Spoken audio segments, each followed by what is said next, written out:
Ya, tadi sempat terputus pemirsa soalnya waktu lagi asik ngerekam ngomongin produktivitas kerja. Tiba-tiba ada iklan lewat. Ada iklan lewat di HP-nya Pak Oh, Sakti ya. iklannya ternyata itu adalah gangguan teknis. Oh, maklum kita ini rakyat biasa Kak Dito. Jadi ya perekamannya dengan HP biasa, tetapi semangat kita luar Luar biasa. biasa untuk memberi semangat kepada generasi muda dengan apapun juga orang bisa produktif melanjutkan tadi itu. Ya, ini seri berapa ini? Ketiga ini ya. Saya ketiga udah. Ketiga ya, Pak. udah. Padahal ketiga itu harusnya ya lanjut lagi Ya ini. tapi nggak apa-apa. Nggak apa-apa. Kan kalau film itu kalau apa syuting film itu kan kadang-kadang ada yang di cut, kayak kata ternyata kan nggak berhasil lah. Tapi ini nggak ada cut-cutan terus original. Jadi nanti kalau Maklum pemirsa rakyat biasa. lihat yang episode yang kedua. seri sebelumnya 2 tadi, Ya ada garuk menggaruk itu biasa. kita nggak ada cut-cutan Bukan Pak, ya. gatel deh itu.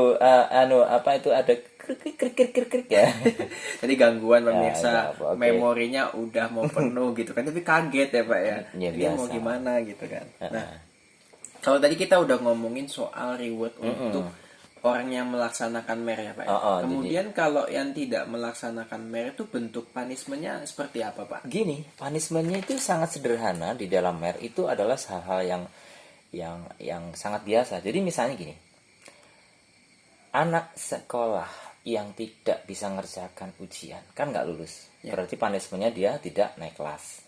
Ya kan gitu ya. Betul Pak. Kemudian seorang mahasiswa, misalnya mahasiswa saya itu dia tidak mengerjakan paper makalah tugas saya. Padahal di dalam syarat lulus kuliah saya, misalnya saya ngajar mata kuliah ekonomi makro, dia suruh bikin paper tentang masalah unemployment, ya kan, tentang ya pengangguran dan seterusnya, tentang prediksi mengapa dan sebagainya. Dia nggak membuat. Nah, poin itu dia nggak ngerjain, berarti kan nggak melakukan produktivitas kan Kak Dito? Betul. Betul kan? Betul. Berarti kan ada nilai yang kosong, sehingga nilainya menjadi katakanlah nggak lulus lah, misalnya E gitu kan. Padahal itu adalah syarat utama sebagai tugas akhir dari mata kuliah itu buat paper kayak gitu. Jadi punishment-nya apa? Dia tidak mendapatkan apa ya istilahnya penghargaan atau reward yang tadi, misalnya petani yang tadi meracunnya tadi itu, petani yang walaupun dia kekar badannya tapi dia malas Kak Dito, dia malas untuk mencangkul dan seterusnya. Sementara ada yang petani yang kurus, udah bapak tua dan sebagainya, tetapi dia semangat sekali, akhirnya apa? Dia berhasil memenangkan perlombaan padi tadi itu, sehingga kepala desa memberikan reward berupa sertifikat, kemudian berupa uang dan sebagainya, misalnya kayak gitu. Jadi bisa dilihat soalnya. Jadi di satu desa itu bisa melihat, oh ternyata begitu kita klik ya, misalnya Kak Dito, kita klik misalnya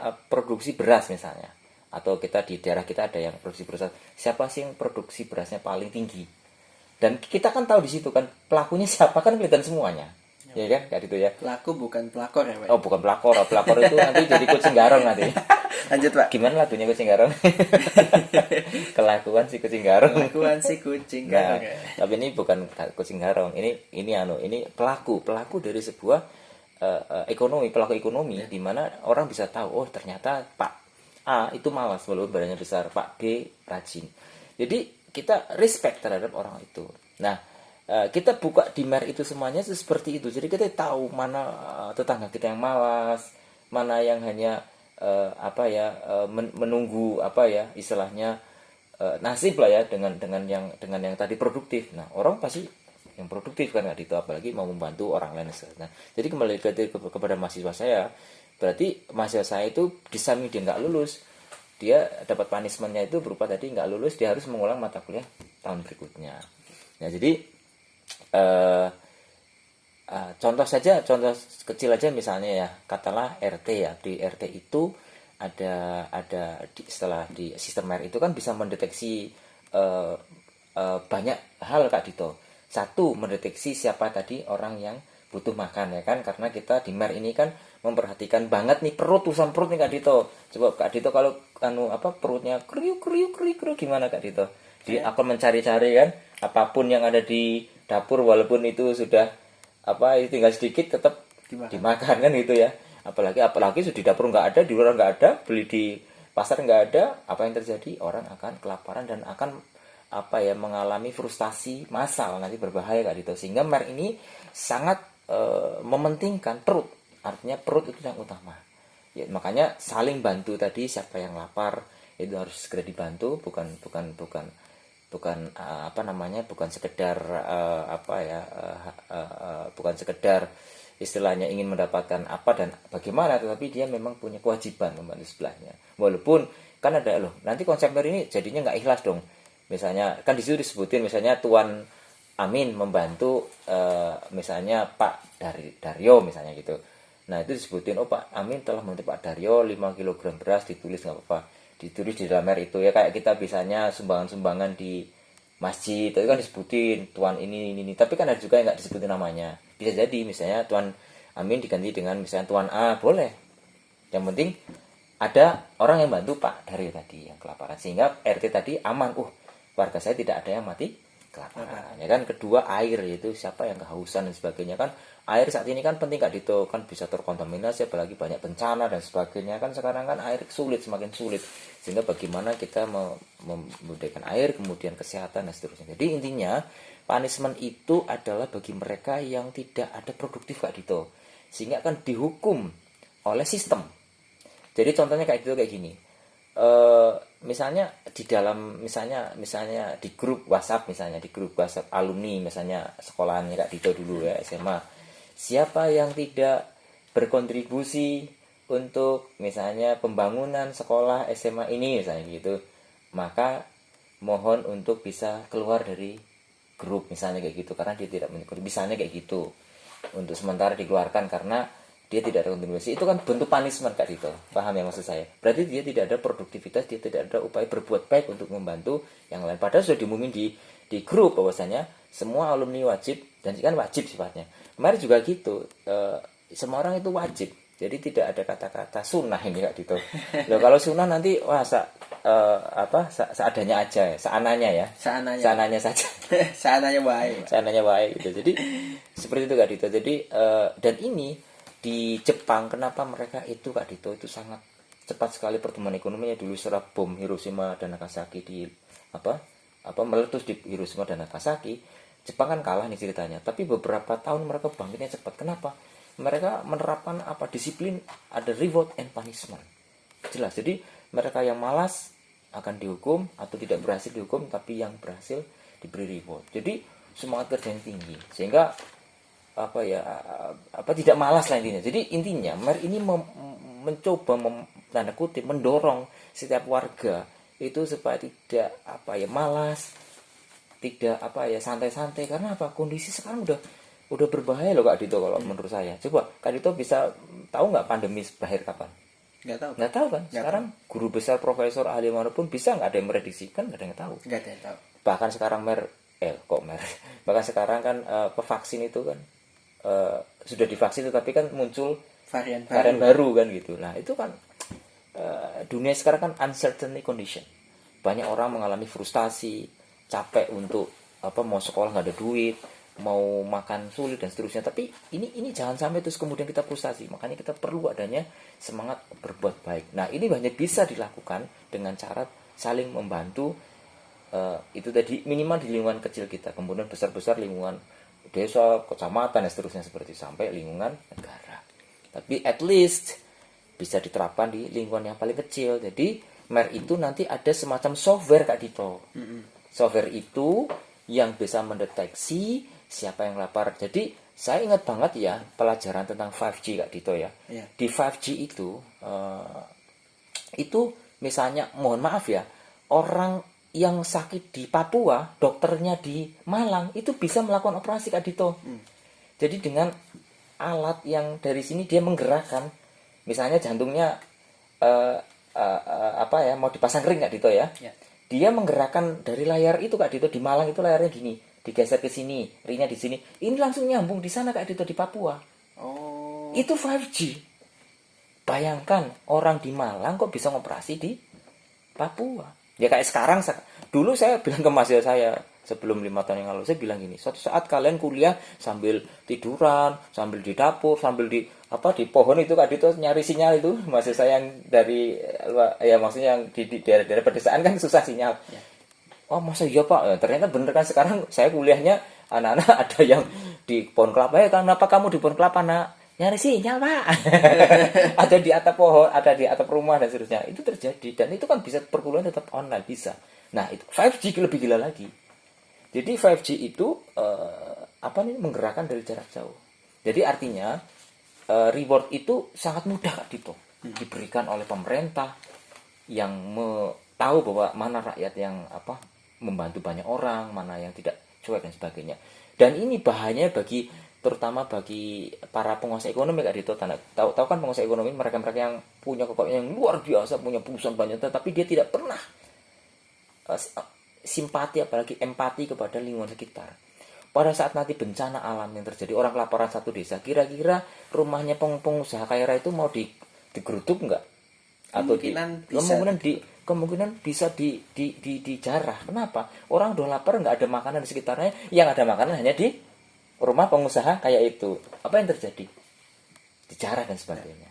Makanya sebelum dijarah, itu kewajiban pengusaha kaya harus membagikan harta kekayaannya, membantu sekitarnya supaya dapat reward. Apa reward dari masyarakat? Terima kasih Bapak pengusaha sudah bantu kami tanah untuk digarap, bantu kami usaha untuk UMKM dan seterusnya. Sehingga pada waktu terjadi bencana, data MER itu ini loh pengusaha ini udah pernah bantu. Ya, kemungkinan kecil dijarah karena perbuatan baiknya pengusaha itu menyelamatkan itu tadi. Jadi ini adalah sebuah ini kan bukan suatu angan-angan. Kita lihat di negara-negara manapun juga orang lapar apapun di depannya ya kan diambilin dijarah karena orang lapar. Mungkin orang bisa diberitahu kalau dia yang belum nggak lapar, tapi kalau udah orang lapar, orang 1 juta pasukan pun nggak bisa mengalahkan orang kelaparan. Nah itu yang berbahaya. Itu saat itu jadi seperti itu. Oke. Menarik ya pemirsa soal reward tadi ya, reward dan punishment ini kaitannya juga dengan visi MER juga. Jadi saya catat tadi sore nih waktu ngobrol sama Bapak dengan Bapak Cakti sebelum rekaman ya Pak ya, bahwa visi MER adalah ala kadarnya ya. Ala kadarnya karena kita kan sudah rakyat ini ya. Visi MER adalah menerapkan sistem terintegrasi yang transparan berbasiskan digital dan non-digital untuk seluruh kegiatan ekonomi khususnya dan kegiatan rakyat pada umumnya sehingga tercipta semangat berbuat baik untuk semua kalangan Pak. Betul. Ya? Betul. Itu visi. Itu visi. Ya, Pak. Visi adalah sesuatu yang akan datang tapi ingin dicapai. Ya kan gitu. Ya. MER ini ingin memiliki visi di mana nanti semua orang atau setidaknya mayoritas orang itu mempunyai semangat untuk membantu yang lain, bergotong royong, ya kan? Dalam semua agama apapun nggak saya sebut satu persatu agama, ya, karena kita sudah sepakat MER ini kan tidak memandang perbedaan agama, suku, ras, golongan politik dan sebagainya kan gitu ya. Jadi ini merupakan suatu visi MER di mana dengan terciptanya masyarakat yang saling membantu tadi, terutama dengan terkoneksinya sistem tadi yang apalagi nanti 5G sudah ada, itu sangat mudah sekali orang mau membantu beras, membantu orang yang menganggur diberi pekerjaan dan seterusnya. Nah di sini ini ada gangguan. Ada gangguan. Maklum. Mungkin mau minum dulu Pak. Minumnya kayaknya di belakang gitu. Tapi di belakang maksudnya pakai air keran. Maklum ya, kita kan rakyat biasa. Jadi seperti itu, visi itu akhirnya orang akan berbuat baik sehingga akan tercipta tadi proses kegiatan ekonomi pada khususnya. Itu tadi ekonomi mulai tadi saya sudah sebutkan ya, bagaimana pengadaan pangan tadi itu sudah mulai dari pertaniannya diatur oleh sebuah lingkup kecil gitu loh. Jadi orang nggak tergantung lagi impor Kak Dito. Oh ya. Nanti kalau sekarang coba bayangkan beras dari Vietnam kan sudah dikurangi dikirim ke Indonesia. Kenapa? Orang Vietnam sendiri juga butuh beras. Karena apalagi dengan pandemi ini kan banyak halangan untuk pengiriman karena nanti di sini kena corona sebagainya membawa virus dan sebagainya. Orang kan takut jangan-jangan beras dari Vietnam orang yang bawa nanti malah bawa virus kan gitu. Nah, itulah fungsinya MER. MER itu punya visi gimana rakyat di wilayah itu mandiri Kak Dito secara ekonomi. Jadi tidak bergantung pada impor. Dia memberdayakan yang ada. Ya kan? Apalagi masih ingat kan lagunya Gus Plus Yang mana, Pak? Yang kolam susu. Nah, ya kan? Lautan hanya kolam susu. Kail dan jala cukup menghidupimu. Kail aja macam terus apa lagi? Ya kan? Saya nggak hafal, Pak. Nah, nggak hafal, lagunya adalah Kail dan jala cukup menghidupimu. Orang bilang tanah kita tanah surga. Tongkat kayu dan batu jadi tanaman. Jadi tongkat kayu kalau dilempar jadi apa? Tanaman. Contohnya apa? Pohon. Ketela pohon, ubi dilempar nancep jadi sudah jadi. Itu dahsyat sekali. Nah, kalau kita kelola dengan transparansi, apalagi dibantu dengan 5G tadi itu, kita pengen tahu klik mana nih ketela pohonnya yang sudah tumbuh mana, dari jarak itu udah bisa kelihatan nggak Dito, transparan. Oh, ini sudah berbuah sekian, nanti panen sekian. Itu penguatan ekonomi lokal, sehingga akan membuat ketahanan ekonomi nasional. Pasti itu kita membantu pemerintah di situ. Nah, visinya itu bagaimana agar itu tadi punya semangat itu tadi, sehingga kegiatan ekonomi dan non ekonomi misalnya ya itu tadi saling bantu, kemudian menghormati adat istiadat, menghormati antar agama, toleransi dan seterusnya, kan otomatis akan terbentuk karena orang sudah perutnya kenyang, tidak ada pengangguran, orang sakit tidak bingung masuk rumah sakit diusir karena nggak punya uang. Karena dengan mer ini kan pasti dibantu sama orang. Ada ibu-ibu yang sakit, tolong saya ini sakit, nggak bisa operasi dan sebagainya. Nah, apa yang terjadi? Oh, saya bantu. Contoh nih keluarga saya Kak Dito. Salah satu keluarga saya dulu di Jakarta nih, jatuh dari sepeda motor, kemudian masuk ke UGD. Di UGD disuruh bayar 80 juta. Nah, keluarga kita kan belum siap 80 juta. Nah, akhirnya ada 2 hari uang, tetapi kemudian udah nggak tertolong Kak Dito. Kan kasihan. Nah, seandainya mer sudah ada Kak Dito, apa yang terjadi? Kan tertolong anggota keluarga saya, betul kan? Ya kan? Ini salah satu jadi adik saya perempuan itu punya suami, punya ibu gitu loh. Apa namanya itu? Ibu ya pokoknya masih keluarga kami. Nah, dengan adanya mer itu tadi kan sudah ketahuan, oh ini di sini ada ibu baru jatuh, siapa membantu? Nah, otomatis kan orang bisa membantu cepat di situ.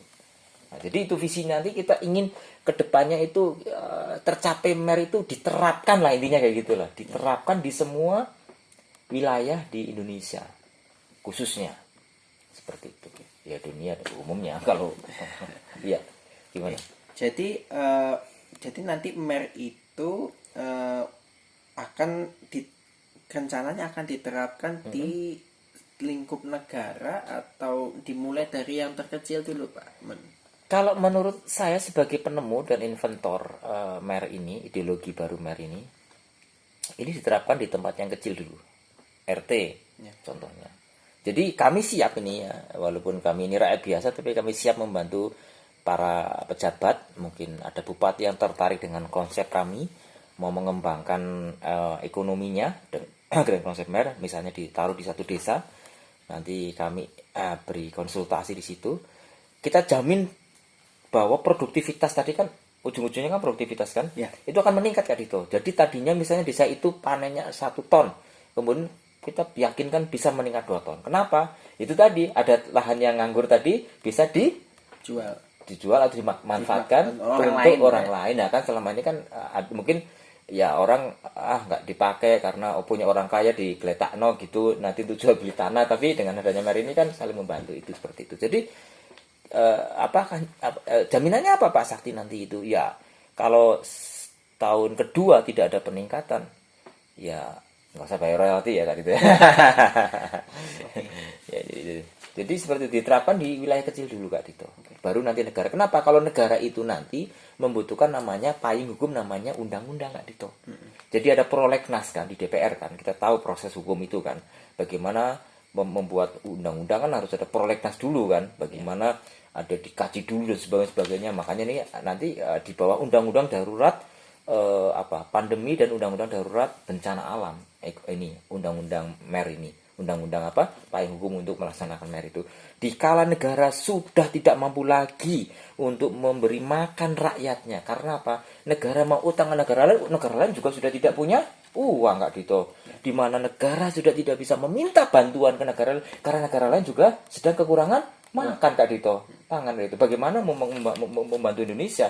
Sedangkan mau menjual apa di Indonesia itu negara lain juga sedang kesulitan. Karena apa dunia? Dunia ini kan sekarang sudah dalam keadaan menyatu, kena pandemi semua. Mana ada negara yang nggak kena pandemi? Kena semua kan Kak Dito? Ya. Bencana, semuanya kena semuanya kan. Artinya apa? Di saat negara pada saat nanti kondisi yang sangat frustasi, ya suatu saat ya, maksudnya frustasi kenapa? Karena memang bukan hanya Indonesia aja, semua negara ngalami yang sama, bukan hanya Indonesia. Bencana alam meledak, apa gunung-gunung di bawah Pulau Jawa ini aja berapa ratus gunung berapi Kak Dito, saat itu meledak. Bagaimana? Oke lah kalau bencana alam hanya di Jawa Timur yang meledak, pemerintah masih bisa bantu. Tapi kan gunung berapi ada di Jawa Barat meledak, pada saat yang bersamaan meledak Jawa Timur, Jawa Barat, Jawa Tengah, Bali misalnya. Bagaimana keuangan negara membantu? Nggak bisa. Makanya satu-satunya yang bisa membantu adalah itu tadi, rakyat itu sendiri harus punya kemandirian di dalam lingkungan masing-masing. Jadi begitu nanti kas negara udah habis untuk membantu banyak itu, maka ada pulau-pulau yang masih tersisa yang rakyatnya membantu yang kena bencana itu di Jawa Timur dan sebagainya dari rakyat di pulau yang lain. Gitu. Berarti MER ini nanti akan menjadi sebuah improvement, Mbak ya, Di dalam hanya sebuah negara. Ideologi kebaikan. Bukan. Ini nyata kok. Sekarang kalau kita itu bilang khayalan ya. Mungkin orang dulu bilang, apa bisa ya orang bisa ngobrol di negara. Saya kan kuliah di Australia dulu Kak itu. Waktu saya kuliah di Australia, saya bisa ngobrol dengan ibu bapak saya, dan keluar dari sana bisa lihat wajahnya. Zaman dulu kan nggak bisa ya, ternyata kan bisa. Sama dengan MER. Pasti bisa dilaksanakan. Karena apa? Menggunakan teknologi 5G. Apa sih kurangnya 5G? Coba Kak Dito saya tanya. Mau sekarang Indonesia 4G aja sudah hebatnya kayak gini yuk. Apalagi kita pakai teknologi 5G. Itu tadi. Koperasi dari jantung dari jauh-jauh bisa kok. Apalagi mau membantu beras tinggal tul. Itu tinggal masalah. Nah, makanya kita mengkampanyekan. Jadi ini peluang kita untuk mengkampanyekan terutama anak muda ya, yang milenial ini sekarang ya, ada yang berencana menjadi pemimpin bangsa. Kalau kami kan sudah kolonial, kami sudah enggak saatnya lagi memimpin bangsa. Kami hanya sebagai motivator. Kami rakyat biasa, tapi kami ingin mendorong rakyat-rakyat yang masih sekarang milenial itu menjadi pemimpin di masa yang akan datang. Itu kita dikompori nih, dimotivasi gitu maksudnya, supaya memiliki semangat juang yang tinggi untuk membangun Indonesia dengan kacamata apa? Kacamata itu tadi ada 3 tadi itu masih ingat kan? MER itu satu, yaitu tadi doktrinnya satu, setiap orang baik. Berarti orang pasti punya peluang berbuat baik. Berbuat apa itu tadi dalam konsep MER itu membantu orang lain, baik membantu tenaga, tanah, membantu ilmu, membantu apapun juga untuk orang lain kan gitu ya. Dan ini kan sesuai dengan konsep dari Pancasila kan, ideologi Pancasila kan memang harus tolong menolong kan, sila kemanusiaan yang adil dan beradab ya kan, ketuhanan yang Maha Esa, sila pertama, dan itu semuanya konsep MER itu aplikasinya dalam salah satu ya di samping agama pasti mengajarkan kebaikan kan itu. Jadi ini semuanya itu mengarah ke sana. Jadi bukan hanya sebagai sebuah